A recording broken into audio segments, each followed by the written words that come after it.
Hello, everybody, and welcome back to the Language Arts Gallery. Today, we are going to continue talking about poetry in our creative writing course. And specifically, we're going to focus on alliteration, assonance, and consonant, and why poets use these styles of writing.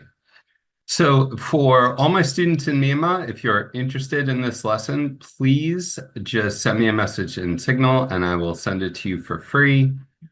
For teachers or students who are interested in this lesson, you can find it in my Teachers Pay Teachers store, and you'll see that linked in our video description. So let's go ahead and get started. So remember, we talked about reasons why poets write poetry.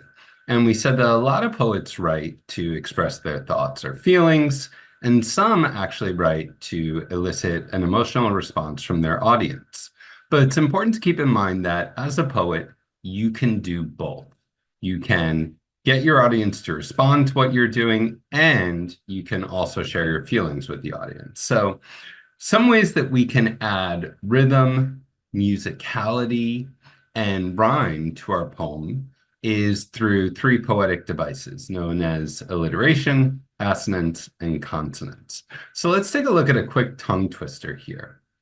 Betty Botter bought some butter. So this is difficult to say because we've got that initial B sound repeated throughout that sentence. So when we repeat the initial consonant sound, that is known as alliteration. So here we see the big brown bear brought blueberries. So it gives our poem some rhythm. It gives it a sort of musical feel. And we can do that by repeating any consonant sound at the beginning of words, either in a sentence or within a group of sentences close to one another in the poem. So let's take a look at an example here. The wind whispers.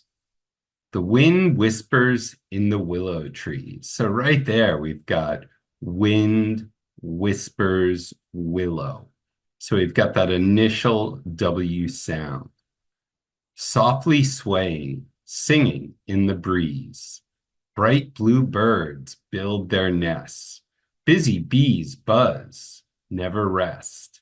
So I can see here the repetition of the initial S sound and then the initial B sound. So this poet is doing a great job of using alliteration in their poem. So I think this is terrific because to me, this really contributes to a very calm mood, a very peaceful mood.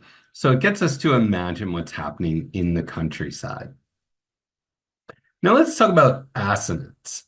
Assonance is the repetition of vowel sounds within words. And this can create a rhyming element to a lot of our poems. And this is a great tool. It's a little bit more difficult to use than alliteration is, but I think it's a really neat tool for young poets to use. So here we have a sentence that says, the rain in Spain stays mainly on the plain. So we've got that long A sound. And there we've got a picture of a Spanish plane there covered in rain.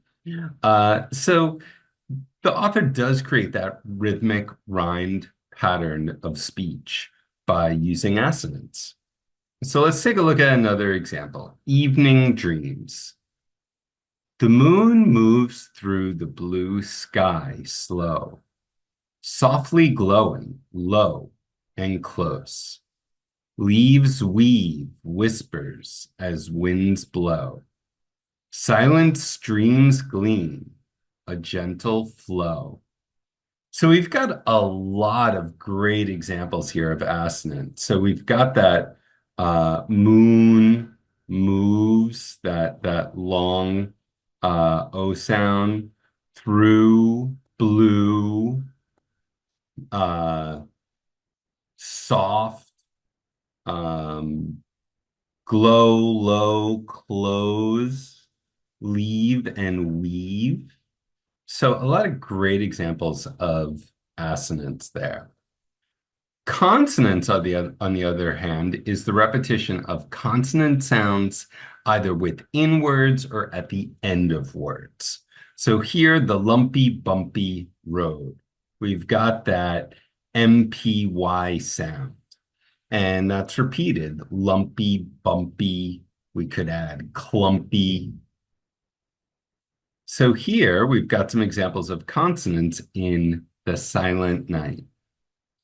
The stars burst bright in the still, cold night.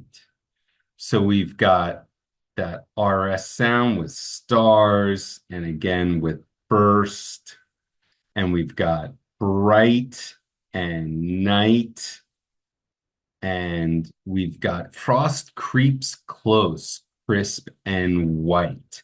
So here I've got some examples of alliteration with that initial sound, but I've also got the R sound here within words, frost, creeps, crisp. So we've got that repetition of the consonant sound within the word.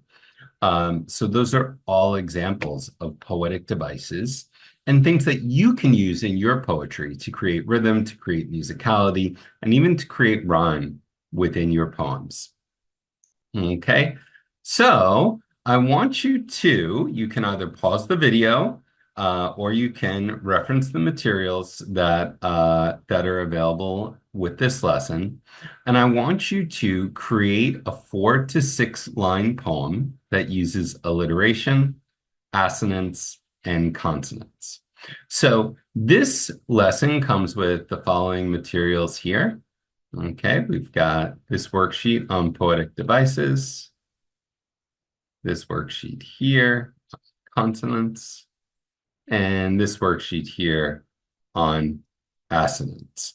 So you can work through these, or you can work independently to create a poem that uses all 3 of those poetic devices.